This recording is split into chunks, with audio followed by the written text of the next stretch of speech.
What are some red flags that buyers of fine art can look out for to validate the art? Number one thing I tell people is if it sounds too good to be true, it's too good to be true. And unfortunately, before the internet, there was a lot of fraud going on because it was a lot easier to get away with it. So you're a realtor, but now you're a matchmaker. Boy, this is going to be a reality TV show. They back then, 50s, 60s, 70s, 80s, used the highest quality material, okay? And so those pieces are gonna last a really long time. And they're rare. They aren't making a lot of it anymore, right? Quality, collectible, designer name furniture, the buzzwords, will always increase in value. A lot of juice. I just wanted a sip. Thank God it's non-alcoholic, because I have to drive to my next gig.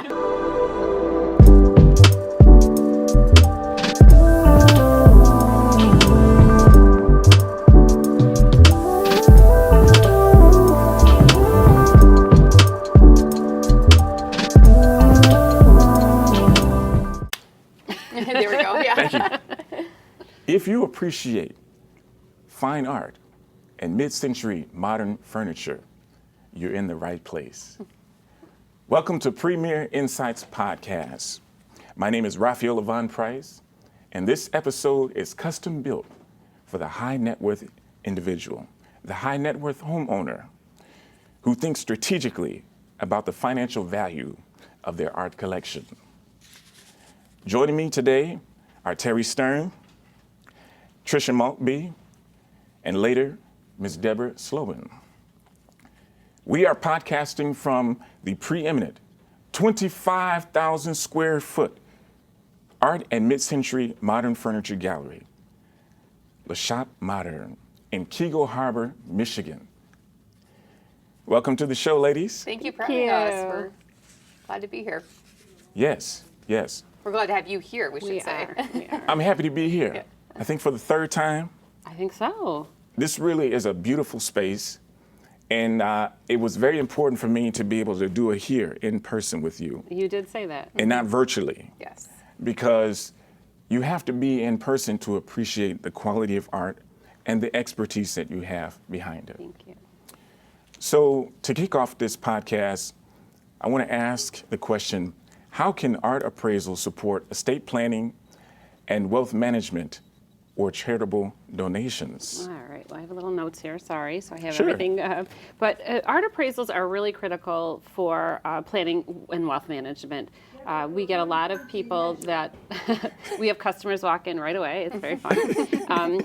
We have a lot of people that are in their beginning stages of collecting or in their retirement area where they're just trying to decide what to do with it. Yes. And it's really important to have appraisals done so you know the values of those things so you can pass it down to your family or sell it with the least tax implications. So art appraisals are meant for that. So any gift over $5,000, IRS requires tax donation paperwork done, and you have to have an accredited appraiser. Like Trista and myself, we are both members of the International Society of Appraisers. Wow. And then I also have a American Society of Appraisers. We did dual, and we love to be in both of the organizations. They're really wonderful. Mm-hmm. So the first thing we always tell people is make sure your appraiser is accredited, and that will help you with all in future endeavors. Excellent. Mm-hmm. And that is wonderful to hear that you have had a high level of certification and training behind what you do to meet the needs of the clientele that will be coming in here. So I would imagine that people in the audience are wondering, well, I have all this wonderful art in my home, but I'm not sure exactly the process, what kind of documentation and provenance may be required of me to ensure that my collection is fully protected and insurable. Why don't you go ahead and get that one? Well, just like going through, as we go through a collection, we'll usually take notes and create spreadsheets, talk with the clients so, if they don't have any written provenance, but verbal provenance is really important as well. Okay. And then we always ask like if they have any gallery receipts, so that way we can try to understand where the items were purchased and the value in that. And that also helps authenticate it as well, because if it's from a very high-end gallery or a gallery that's been in the business for a long time, then we know that it is most likely an authentic artwork versus if it's from, some Joe Schmo down the street, then we probably want to do a little more research to create that value and make sure that it is authentic and that the provenance all aligns. Wonderful. Now, one thing that I would say that we have in common, because I'm in real estate, where there's constantly a lot of trends that we have to be aware of. We have to stay on top of things, and a lot of the continuing education helps with that process. And I would imagine in your field, the same thing is true. So how do you stay current on market trends, especially for blue chip, right? Sure. Those big name artists and emerging artists. So we follow a lot of auction houses and a lot of retail, like Andy Warhol's gallery, and we really let them, they kind of set the market, these auction houses and galleries, and we make sure that we do our due diligence when we're looking up pieces. Like Trista had mentioned, we can't authenticate pieces, but we can give you our opinion. We know galleries, pieces come in and we'll see a gallery tag and we know that there was a lot of fraud. There's a lot of fraud going on with Norvell and Morrissey right now, Canadian artists, and it's looking like most of the pieces that my clients have are not real. So we're going through that process right now. So it's really important, like Trista said, trying to purchase from an auction house or a gallery that has a good reputation. Wow. And using your network as well. I think that's really key. So for us being part of these organizations, and we can't be experts in everything, but if we know someone is very well known in this blue chip artist, and we can reach out to them and try to learn more about the values and what's going on in their market. So, just using your resources is key. I'm sure you do that as a real estate agent as well. Just yesterday, I've been researching a piece for a couple days. Trista was looking at it a few days before. We put it on our listserv. No one was responding. And then Trista remembered this one, appraiser that we know that is really well versed in more traditional art. We're kind of more of the modern art. And in what was it, Within 2 minutes? 2 minutes, he came back, he goes, it's this artist. And he knew. And so then we went to our databases and we looked at the signature and it matched. So that's always you have to do that kind of research. So just don't take someone's their opinion for it. You have to then do further research, but it gave us a direction of where to go, which we were so excited. Yeah, we get really excited when sometimes there's just no answer, and we Right. just can't answer who it's by, and it's unfortunate. It's one of the things we talk about when we do any lectures to artists is that, the number one thing is to write your name so we can read it. It's really fun to write it sloppy, but, in 50 years when no one can read it, your legacy is gone. So Yes. it's really important if people, I have a friend who paints, and she always writes it really big on the side, but I would say, just print it on the back too, and the date. So, we know who it really is. Yeah, exactly. That raised a really good question, because it made me think to myself, what are some red flags that buyers of fine art can look out for to validate the art, to make sure they're not being Right. scammed or taken The advantage number of? one thing I tell people is if it sounds too good to be true, it's too good to be true. It always turns out to be, I've got to keep hearing this guy says he needs the money and it's only, $10,000. The piece would sell for $150,000. No one needs the money that bad that they're selling it that way. Also, one of the funny things appraisers say with Salvador Dali, who has a very big fraudulent market, is if you can read his name, then it's probably fake. It's not his signature, because he was so sloppy when he wrote his signature. But again, checking back to the auction houses, we have this free appraisal where people can come in on Wednesdays and bring any piece of art in, and immediately the first thing we do is look at the piece, then look at the back and see the gallery tag, and we research the gallery tag. And unfortunately, before the internet, there was a lot of fraud going on because it was a lot easier to get away with it. So Right. you'll see these lawsuits and cases against galleries, and we try not to touch those pieces. We really. Wonderful. Now, I can imagine that you must have clients around the country, and I think we've had a conversation about that in the past, but how far have you traveled to serve your clients? Oh, Terri, you've been to some cool places. I have some clients that had some private planes. I got flown to Colorado once, just me, the stewardess, and 2 pilots. Did you ski while you were there? I didn't. Okay. She's not a skier. I'm not Okay. a skier. Okay. I went to New York, and I, again, was flown on a private plane, and it was great because the car picked me up. I felt like I was like, this is big time. Wow. Nobody was It with is. me to appreciate it. I was texting all my friends, but I got to the small apartment on Park Avenue, which was bigger than my house, and the doorman let me in, took me upstairs, and they left me alone in the apartment, and I was just like, I can't believe I'm here alone, and no one, I'm like, but so New York, Colorado, Florida. Florida, it's another one. We've sent things to Texas. Sure. Yeah, Okay. and we do. I've had during COVID. This is a funny story. During COVID, I had a client call me at an original Helen Frankenthaler, which are values of upwards of $1 million plus, and the insurance company was demanding she get a new insurance right away. Yes. And so there was no way for me to go into the house. It was strict laws here in Michigan. So. Okay. I had her get a newspaper and stand next to the piece with the Yes. newspaper, and I FaceTimed her that day and did the condition report and noted it on the condition report that it was COVID and it was an interesting time, and that's how we got the value. So, you know, Wonderful. So we work can do around that, this. like, So we do that. conditional and. We've done that with Kalamazoo Institute of Arts, one of our clients, that they loan out their artwork. So we do that. They do a condition report for us, which a museum, you can count on their condition report, and then we have them take photos with the newspaper so we know what it looked like before it left. That's wonderful. Now, we must acknowledge the fact that there have to be some wonderful interior designers eavesdropping on this conversation. And so I want to know, what do you look for when you work with an interior designer? I think that for interior designer, we try to understand what their aesthetic is, and so that way they of course are working with a client as well, so it's almost like a trickle effect. What's the client's aesthetic? What's the interior designer's aesthetic? And of course, we're modern and contemporary, that's our focus. So if a client wants all colonial, traditional, maybe we're not exactly the best fit for that because we just don't have that inventory, and that's not our specialty.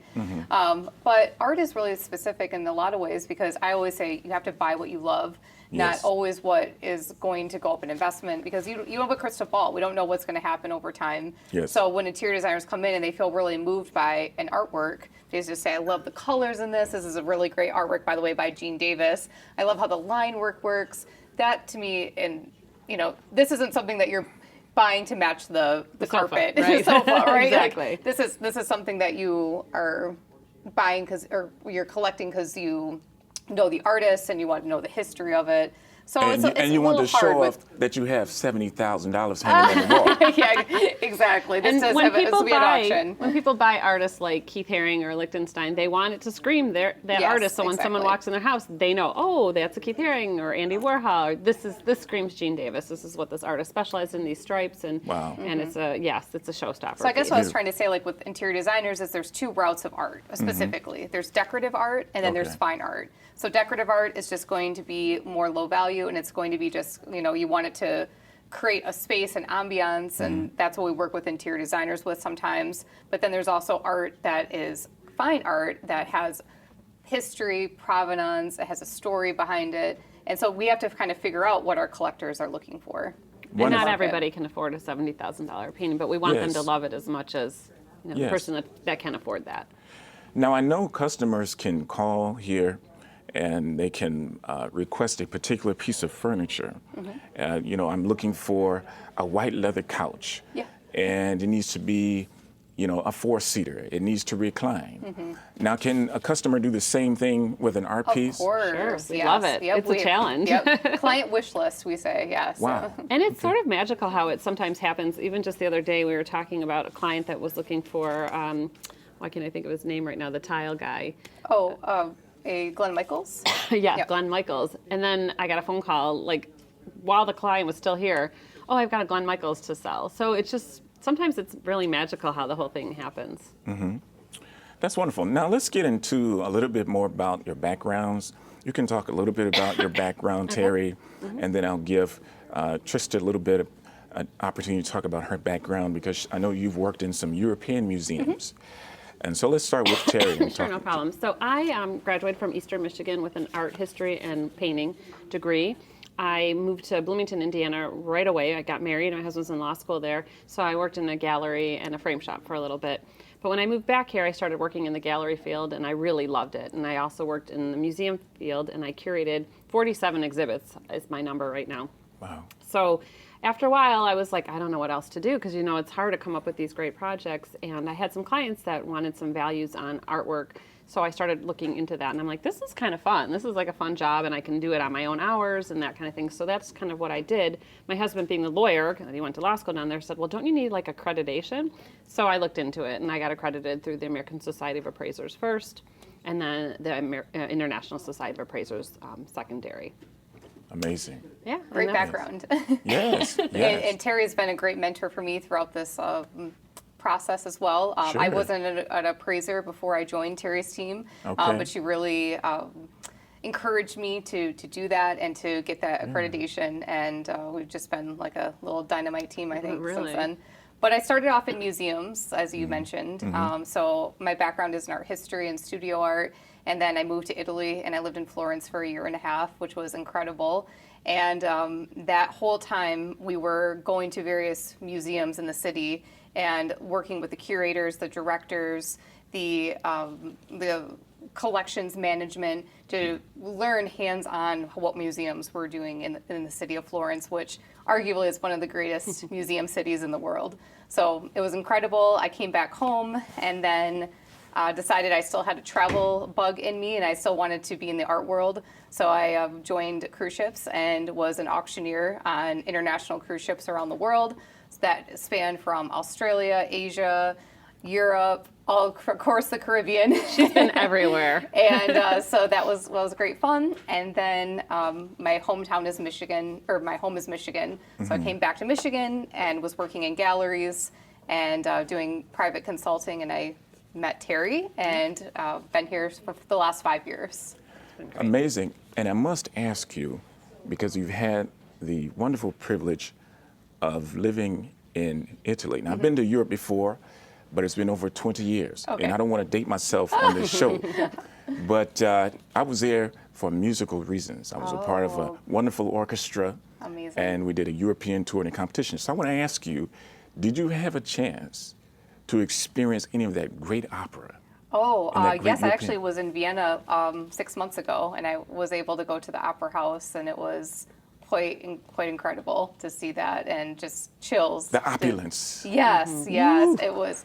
I'm getting chills right now with you just talking about it. Actually saw a ballet in it, but they had a live orchestra, of course. Yes. But I love live music. I'm a huge musical fan, as Terri is as well. We go to are. everything at the Fisher. We do. we love music, musicals, and everything musical. This has been an amazing time here, and I want to follow up with just one final question here because I know you're very busy and you have customers streaming in and out, and I don't want you to miss out on those deals. See, I know about that too as a realtor. That's true. You want to always be available to meet the needs of the customers. Right. And so what kind of advice can you give connoisseurs of fine art who are anxious or clueless about finding the right appraiser and auction advisor? You want to get this one or you want me to? Well, We we can both answer, but I think the main thing is to look in your area and whatever you're looking to collect, try to find the person that is the expert in that field. So if you like modern and contemporary art, you're going to go to a place like this. You're not going to go to an antique dealer. You know, you want someone that has spent time in the field. They've looked at thousands and thousands of paintings by this artist, and so they know it's authentic, that it has the right provenance, and that we're giving them the best information so that way they can enjoy and collect it and pass it on or maybe sell it down the road. So I totally agree with that. I also think that it's important to find somebody that kind of fits what you like. I've seen too many times when I go into houses and it's very plain and bland, and I'm like, and they've got this piece of art they want to buy, and I'm like, it doesn't, it's not really kind of fitting in, and they've let the designer kind of take over. I think you need to find someone that appreciates that you want to buy a painting that doesn't have to match your couch, and that you want, it all to work together. Linda, who does our vignettes here, is amazing, and she takes things and makes these little rooms. You can see these little rooms, and it's great. So find somebody that's got your energy is really important, really important. Well, I certainly appreciate the energy that you ladies have brought to this episode of Premier Insights Podcast today. And I do have a special treat for you, but we want to take a pause here and reset for our next guest. Sure. One of the owners here of Shoppe Modern here in Keego Harbor. We'll be back in a second. So this is Mrs. Deborah Someone should Slobin. hear. Sorry, go ahead. You are Mrs. Deborah Slobin, I right? am Miss Deborah Slobin. Miss Deborah And by the Slobin. way, single and looking. Oh, you want me to put a plug out for you? Yes, Single and looking. single and looking. Now, if you get married, then we have to bring you back on the show and celebrate with another toast. You'll be at my wedding, dancing at the Oh, my wedding, goodness. and we'll film it there. Woo-wee. So now you're a realtor, but now This you're a is- matchmaker. Boy, this is going to be a reality TV show. This right here, and you'll be the main event. You know what I mean? Wow. All right, so I think we have everything covered. We're done. Great. Nice seeing you, Raphael. Champagne, please. That's right, bring it on. You just pour it all Terry, over. I need you over here, director. Take me over here. All right. Are we ready? We're ready. Let's do Okay, this. let's do it. Come on. Okay, here we go.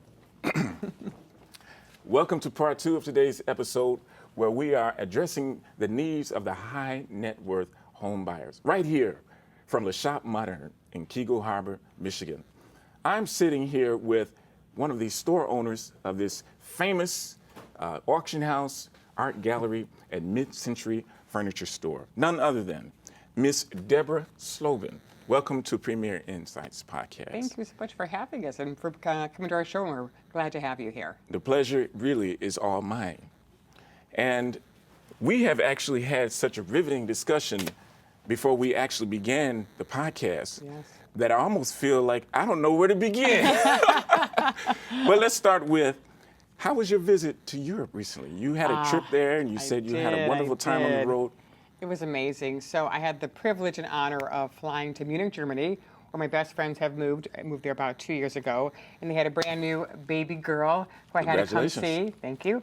So I flew there, spent a couple days doing the whole Munich thing, and then we got really adventuresome. And the three of us got in the car, and we drove 5,000 miles. Oh my goodness. And we spent 3 days and nights driving through France. Did you have to get new tires? No, he's got a brand new Mercedes, so it's good. My goodness. And then we drove 3 days and nights through Spain, Yes. and then spent the rest of the time in Portugal, which I fell in love with. Wow. I've had the good fortune of doing a lot of traveling, but Portugal is magical. What did you like about it? Oh my gosh, the people are just so welcoming and warm and inviting, and they all speak English, which is a plus for me. Sure. The food there is phenomenal, the freshest of fresh seafood.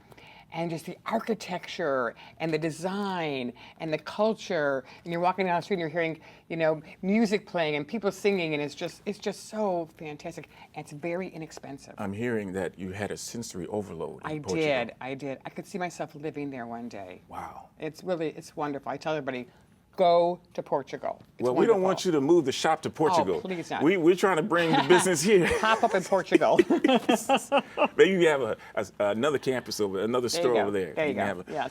Yes. So, and you mentioned that the seafood was phenomenal there. Oh my gosh. What was your favorite meal in your favorite restaurant? Because I'd imagine you ate at more than one restaurant. Oh gosh, a lot. In Portugal. Probably one that comes to mind the most for many reasons is a place called Rocco's, R-O-C-C-O, in Lisbon, Portugal. Why I loved it, visually, you wanted to cry. It was so beautiful. Really? You walk in and just the whole way it's decorated, and the ambiance, the music playing was just like such a visual experience. It's beautiful. Even like the restrooms are gorgeous. Really? I can live in a restroom. Like a Gorgeous. museum. You go into the bathroom and it's like a museum. No, between the tile work and the rugs and the art, it was just phenomenal. But the food and the service was just 5-star plus, but not 5-star cost. It was very reasonable, and it was just a really great experience. Kind of like how I say to people, you can come in here and buy nothing, but walk away with a really good experience. Walk away with a smile going, it was beautiful to walk around and to see all this beautiful stuff here, right? Yes. And that's part of what we want to have people have here, a really, really great experience. It sounds like somebody might be planning a honeymoon over there. Ooh, well, find me the right man, and for sure. Uh-oh. That's wonderful. So now let's look at how we can talk about how the consignment process works here for furniture in your store. Sure. So normally what happens is we'll get a phone call or an email from a client saying, you know what, we're downsizing, or unfortunately somebody passed away, and so now they have all this furniture, or 1 or 2 pieces, excuse me. What do we do? So you call us. If you can, send us some pictures via email. We'll look at them and see, is it a right fit for our store? Sure. Do we have the clientele to sell it for? Yes. And then we'll figure out what the pieces are. We'll do our research, find out what the current market value is. Yes. We'll arrange to have it picked up, brought here. It's all just so easy. Brought here, it'll now be professionally photographed. And of course, staged in our beautiful showroom. We have a wonderful interior designer who does all of our vignettes, and she just makes things look like how they would look in your home. Is she for hire? She is actually. Oh, right. People hire her to do staging and to help them, So we have to kind of talk after tweak the that. show. She's fantastic. Anyways, so what will happen then is have them picked up, brought here, staged, photographed. We also have 5 online platforms. So Wow. it makes Le Shop Keego Harbor international. And we do. We sell all over the United States and all over the world. Actually, our 2 biggest clientele bases is New York and California. We deliver in New York probably once every 2 weeks and California once a month. So our reach is much bigger than just Michigan. It's all over. So pieces Incredible. come in, they're photographed, put online, sold in the showroom. Yes. And you just come by, or we mail you out a nice big fat check. That's So awesome. simple. Now, speaking of California, the last time I was here, I was informed that you actually your store supplied some furniture or artwork for one of the movie producers out there. Is that true? Of course it is. Can you tell us, or is that totally No, confidential this information? is very open because I'll tell you why. He was so generous in talking about how he helped him. It was actually mentioned, our store, in his article he did for Architectural Digest. So it's very open. So we have the great fortune of knowing some people in the biz, as they call it. And so we jokingly say that Le Shop has kind of got an Oscar. We haven't. But anyways, he is a very famous set designer. He came to our showroom to do a project for, what's his name, Trista? I'm forgetting his name now. The director who did Shape of Water. Shape of Water, okay. Very famous director. Was that the one in 2017? Oh, look at you, Mr. Movie Buff. Yes. No, I'm not a movie buff, I but I think- did my homework before the show. There you go. I didn't. Anyway, so he won an Oscar for not only for Best Picture, but also for set design. Yes. And so, thank you. And so I remember like sitting there, like it was the middle of winter, and I'm in my pajamas watching the award show, and I see our friend go up there, accept the award, and I go, oh my gosh, here I am, like, and our pieces helped him win the Oscar, his, of course, design. Wow. So anyway, so yes, often set design will call us for furniture pieces, Sure. for movies, for TV shows, and whatever, and we help them do that as well. It's fun. That is totally impressive and very exciting.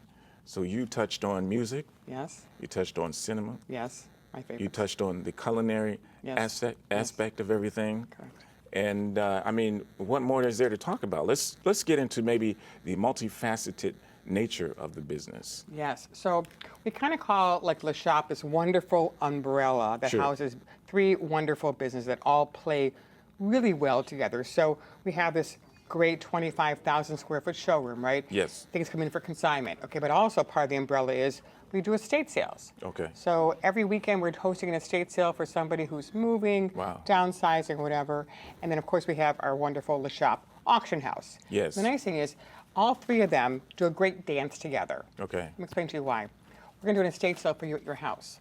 Some of your higher end pieces may not get the value at an estate sale, right? So those pieces, they don't sell there, no big deal. This is how we are different from all other estate sales because all other sales have got 3 days, sell all your pieces, one and done. So anyways, so those pieces that don't get the right value in an estate sale, we're not going to drop them down to nothing, right? We're going to now bring them here for consignment.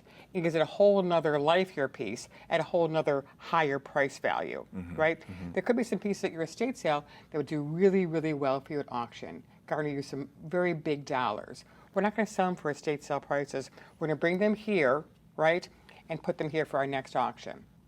So it gives pieces that only really have like what I call a 3-day shelf life at a regular estate sale, a Yes. whole another way to exist and a whole another way to also garner you higher values for that as well too.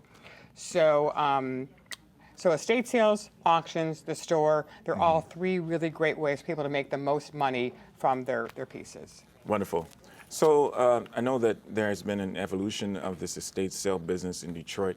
Can you maybe speak to that a little bit? Sure, well, people are realizing what a great way it is. How else are you going to sell all the stuff in your house by not doing an estate sale? You know, if you have 1 or 2 pieces, great, call us, we'll consign it for you. If you have a whole house full of stuff, I mean, furniture, linens, Yeah. towels, you know, things that we're not going to bring here to our showroom. We can sell all that stuff for you to help you make your transition easier. We'll even help you to do what we call a clear out. Because when you, as you know, being a realtor, when you sell a house, when that new homeowner comes in, it's got to be clean to bare walls, right? Right. Okay, so we're gonna come in there, we're gonna do an estate sale, give you some consignment, give you some auction, do a clear out. Here's your keys, new homeowner, enjoy your new home. One-stop shopping. Beautiful. Right? I love it.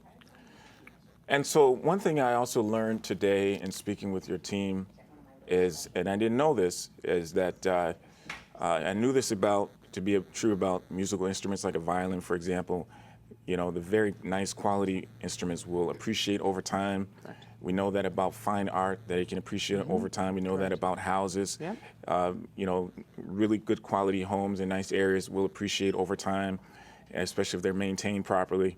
But I didn't know that the same holds true for furniture.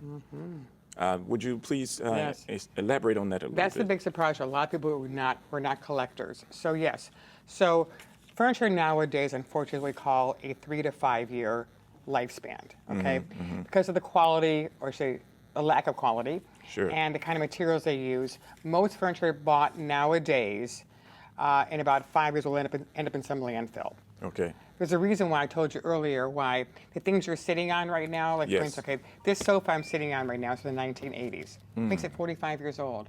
How's it look to you? It doesn't look like it's 45 years old. Right. It's crazy comfortable. It's super well made because they back then, 50s, 60s, 70s, 80s, used the highest quality material. Okay, and so those pieces are going to last a really long time, and they're rare. They aren't making a lot of them anymore, right? So because of that, the rarity, the collectability, the quality, all gives it a really good value. So maybe 5 years ago, you could buy an Eames lounge chair for say $1,500, now Okay. they're $6,000, right? And so quality, collectible, designer name furniture, the buzzwords, will always increase in value. So you're spending a little bit more money for this sofa, but it's going to be around for another 50 years. If you're going to sell it, you make money on that piece. Wow. So we are literally sitting on our money. Thank you. Yes, we are. And with that, we're going to thank you so much for participating in our discussion. Ms. Deborah Slobin, one of the store owners here at Shoppe Modern in Keego Harbor. We want to encourage you all to come out here and take a look at this wonderful gallery. This is a 25,000 square foot gallery and auction house. We have furniture, mid-century contemporary furniture, as well as art. And they do appraisals, consignments, you name it, whatever you need, it's here. What are you waiting for? Give us a call. Come here and check them out. All of the contact information will be there at the bottom of the screen in the description page as well, so that you will have easy access to the information that you need to approach making your next transaction. All right, we have a special treat for you ladies. We'll take a pause and we'll be right back. There's a lot of juice. Upcoming auction, we're going to have some. I just wanted a sip. Sorry. I poured up a little too much. Thank God it's non-alcoholic, because I have to drive to my next gig. So we're having in this upcoming auction a collection of collectible rare guitars. Yeah. So We will be there. Yeah. I can show you the pictures you're going to see. Oh my goodness. they're pretty wonderful. This is too much. Doug, he like lost his mind. I want to, first of all, take this opportunity to thank these luminaries here at Shoppe Modern, this wonderful mid-century modern furniture and art gallery and auction house here in Keego Harbor, Michigan, for, number one, being the first women to be on this podcast. Not that they were the first to be invited, but they were the first to accept my invitation. And so we're equal opportunity here, and I want to give a toast to you for that. But I want to toast to Terry's daughter. She just got married. She did. Thank you. And we want to celebrate her and pray God's richest blessings upon her and her marriage, that they will have joy and peace and prosperity for many years. And grandkids. Yes. Thank you. Thank you. Cheers. Thank you. Thank you.